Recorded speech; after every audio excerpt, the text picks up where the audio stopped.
일상에 바쁜 여러분들을 대신해서 지식과 인사이트를 정리해드리는 매일 독서, 매일 인사이트입니다. 오늘은 New Long Life, 이 책에 대해서 한번 살펴보도록 하겠습니다. 크게 이제 두 가지에 대해서 살펴볼 텐데, 왜 지금 우리가 창의적이어야 하는가? 그리고 우리에게 새로운 인생 서사, 인생 스토리가 필요하다. 이 두 가지에 대해서 한번 살펴보도록 하겠습니다. 왜 지금 창의적이어야 하는가? 창의라는 이야기는 우리가 너무 많이 들어서 식상해진 표현이죠.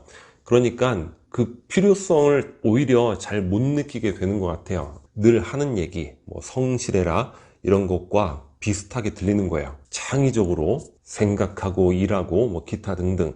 그런데 이 책을 읽으면서 왜 지금 우리가 창의적이어야 하는가, 그 이유에 대해서 아주 명확하게 깨달을 수 있었던 것 같습니다. 왜 지금 우리는 창의적이어야 하는가? 인류가 발전해 오면서 일정한 발전의 그 단계들이 있잖아요. 이제 티핑 포인트를 지나고 또 일정한 시간은 유사한 생활 또는 점진적인 발전, 그러다가 또 티핑 포인트가 있고 또 점진적인 발전, 이러한 모습을 보여왔는데, 자, 첫 번째 수렵 채집을 살다가 이제 농업혁명이 일어난 거죠. 그런데 여튼 농업혁명이 문명을 발전시킨 건 맞는데, 농업혁명 이후에도 수세기 동안, 그러니까 수백 년이에요. 수백 년 동안 인류의 생활 수준은 이제 하락했다는 거예요. 굉장히 그 혼란의 시기였다는 거죠. 그렇게 하다가 또 쭉 점진적으로 발전하고, 그리고 18세기에 이제 산업혁명이 발생하게 되잖아요. 그 이후에도 수십 년 동안 인류는 그 기술이 야기한 혼란으로 경제적으로도 오히려 더 궁핍하고 심리적으로는 상당한 고통을 겪었다고 합니다. 그리고 사실 산업혁명으로 인해서 인류의 그 파국적 갈등들이 많이 생긴 거죠. 이념에 대한 갈등, 전쟁이라든가 산업혁명 정도에 따라서 그로 인해서 또 전쟁이 발생하기도 하고, 자, 이런 것과 마찬가지로 일정한 패턴이 있다는 거예요. 자, 기술이 발전했을 때 기존의 경제 사회 구조는 와해가 되고, 자, 새로운 사회 시스템이 창조되지 못하고 정착되지 못하는 그 과도기의 혼란과 불안, 고통이 존재한다는 거죠. 그걸 지금 시기에 대입해 보면 이렇게 되는 거죠. 자, 기술혁명, 컴퓨터혁명, 인공지능혁명, 이런 것들이 되겠죠. 그리고 또 중요한 건 장수혁명이라는 거예요. 인류가 이제껏 단 한 번도 경험해 보지 못한 수명 연장의 그런 혁명이 되는 거죠. 기존의 농업혁명, 산업혁명, 그것보다 더하면 더했지, 그러한 아주 큰 변화가 되잖아요. 이로 인해서 앞으로 인류는 수십 년 동안 마찬가지로 이제 대단한 혼란과 또 경제적, 심리적 고통, 이런 것들을 겪을 가능성이 있다는 거죠. 왜냐? 기존의 사회 경제적 구조는 와해가 되는데 새로운 질서는 아직 정립이 되지 않는 그런 혼란의 시기가 존재하기 때문이라는 거죠. 우리 모두 다 느끼고 있잖아요. 프랑켄슈타인 증후군이라고 하는데, 우리가 만든 것으로부터 우리가 예속당하는, 우리가 기술을 만들고 로봇을 만들고 인공지능을 만들고 그래서 우리 일자리를 뺏기고 또는 로봇에 예속이 된다거나, 또 양극화, 유발 하라리가 호모데우스에서 인류는 앞으로 신이 되는, 그러니까 신 같은 능력을 가진 소수와 나머지 다수, 가축처럼 여겨지는 나머지 다수로 구성될지도 모른다. 이런 것들을 지금 부의 양극화, 이런 관점에서 바라보면 전혀 터무니없는 얘기는 또 아닐 수도 있겠다, 그런 생각이 드는 거죠. 기생충이나 오징어 게임이라는 콘텐츠가 전 세계적으로 널리 인기가 있었던 이유도 바로 이런 보편적인 그 양극화의 문제가 전 세계적인 문제이기 때문에 그런 것이 아닐까. 심각한 양극화의 문제, 또 장수혁명으로 인해서 기존의 국민 국가에서 자국 국민들의 복지를 위해서 만들어 놓은 연금 제도라든가 건강보험 제도, 불보듯 뻔한 거잖아요. 결국 재원이 고갈될 것이고 시점이 언제가 됐던 파산을 할 수밖에 없는 그런 상황들이 되는 거죠. 이러한 여러 가지 그 과도기적 문제들을 우리가 직면하고 있는데, 그렇기 때문에 바로 이 시기야말로 우리의 창의성이 더욱더 요구된다, 이렇게 볼 수 있다는 거죠. 단순히 성실해라 이런 문제가 아니라 이 시대가 나의 창의적인 삶을 요구하고 있구나, 그런 명쾌한 깨달음을 갖게 되는 것 같습니다. 새로운 이야기가 필요하다. 이 책에서는 인생 서사라는 표현을 쓰고 있는데, 서사가 이야기잖아요. 그래서 새로운 이야기, 우리 삶에 새로운 이야기가 필요하다. 이렇게 이제 소제목을 잡아봤습니다. 뭐 여러 가지가 있겠지만 일단 뭐 교육에 대한 새로운 이야기, 이런 것부터 한번 살펴볼 수 있을 것 같아요. 지금의 대학 교육, 대학의 위기, 향후 10년 이내에 많은 대학들이 문을 닫을 것이다. 이런 예언들이 있는데, 실제 이 변화된 상황에 있어서 지금의 대학 교육이라는 것, 가성비, 또 기성비, 기간 대비 효과, 이런 것들이 한참 떨어지죠. 그리고 지금 세계를 리드하는 첨단 기업들, 학위 자체를 요구하지 않잖아요.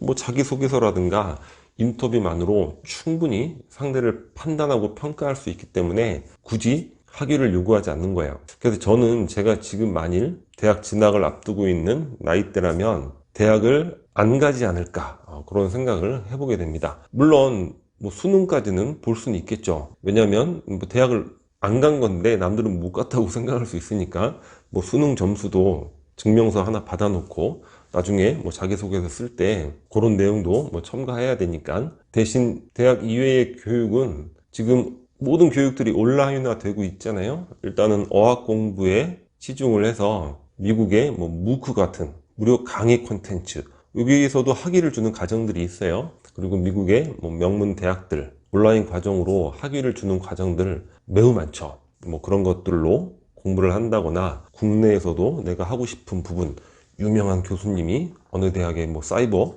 대학의 교수로 있다, 뭐 그런 과정을 수강을 한다거나, 또 뭐 세계 여행을 할 것 같아요.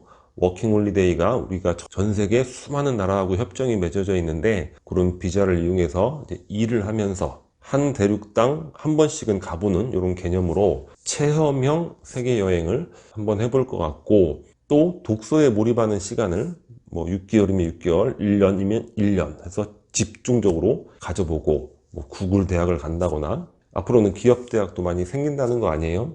그런 식으로 대학에 쓸 비용과 시간을 사용하지 않을까, 뭐 그런 생각을 해보게 됩니다.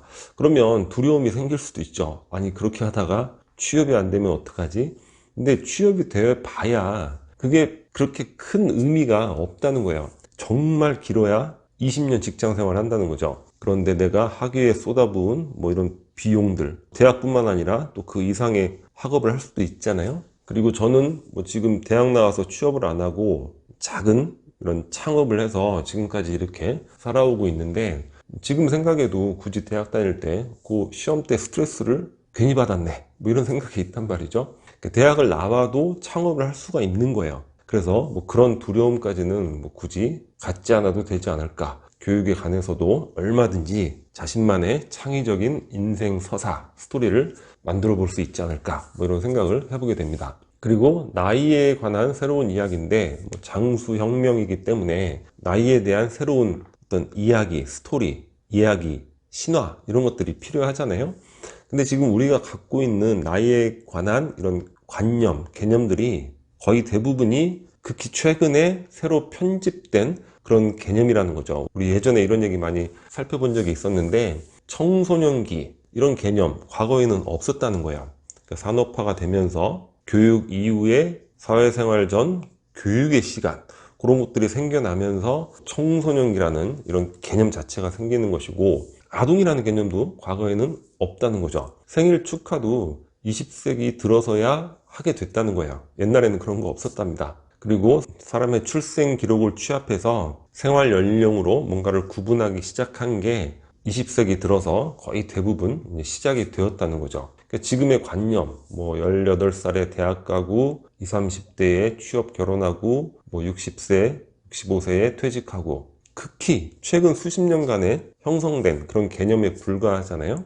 그렇기 때문에 일단 우리가 이 생활 연령이라는 나의 개념 자체를 벗어던질 필요가 있을 것 같아요. 저는 홀로 생각을 해봤는데, 자, 탄생, 죽음, 요 가운데 시간을 뭐 생존으로 이름을 붙여볼까 하다가 성장이라고 한번 붙여봤어요. 탄생이 있고 죽음이 있고, 그 사이에는 뭐 청소년기, 중년, 노년 이런 거 다 없고 그냥 성장이다. 죽기 전까지 자신의 고유 강점을 발휘하다가 가는 경우 많잖아요. 그러니까 끝없이 이제 성장이다. 이런 개념이 가장 좋은 서사가 되지 않을까.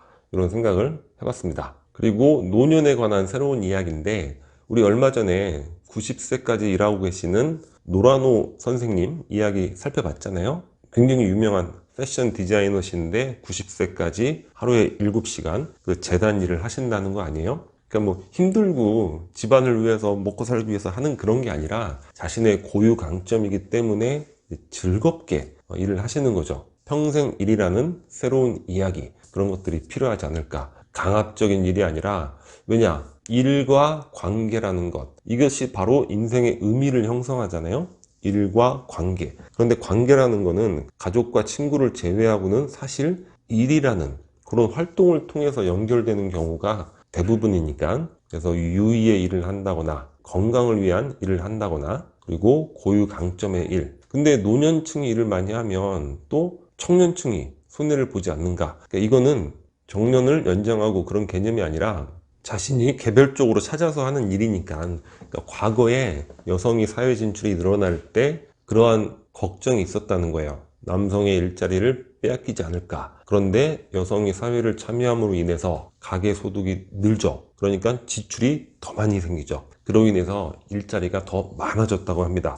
그러니까 지금 노년층이 일정한 작은 수입이라도 갖게 되고, 그러면은 가계 수입이 늘고 당연히 지출이 늘겠죠. 그런 관점에서는 전체 일자리를, 그러니까 청년층의 일자리도 훨씬 많아지게 하는 이런 효과가 발생하지 않을까, 그런 생각도 해보게 되고, 결혼과 육아에 관한 새로운 이야기인데, 사실 이 부분이 우리한테는 창의성이 굉장히 시급히 요구되는 그런 항목일 것 같아요. 유럽 같은 경우에는 이제 68년 68 혁명을 통해서 동거혼 제도가 일반화됐잖아요. 그래서 대부분의 유럽 나라는 동거만으로도 부부들이 받을 수 있는 사회적 혜택의 일부를 제공해 준다는 거예요. 그래서 동거혼을 통해서 살다가 그다음에 결혼으로 이어지는 이런 경우들이 많다는 거예요. 우리가 꼭 그렇게 따라하자는 건 아니지만 지금 시대의 결혼과 육아 이런 제도라든가 환경이 이 변화하는 상황을 감당할 수 있는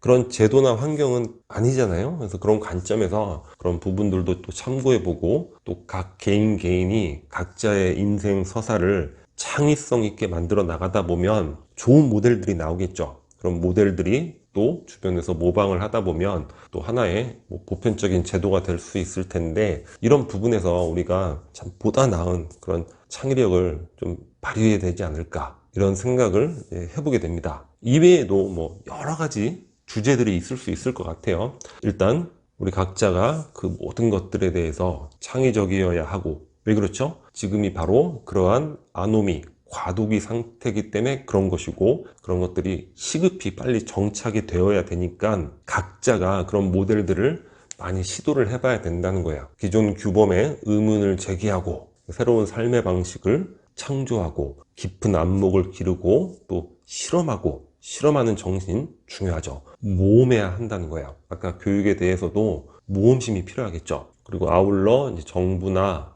학교, 기업들도 이러한 도전에 발맞춰 나가야 한다. 이것이 저자가 주장하는 요점이 될 것 같습니다. 자, 오늘 영상은 여기서 마치도록 하겠습니다. 캐리커처가 구독 버튼이고요. 구독과 좋아요 많이 부탁드리겠습니다. 감사합니다.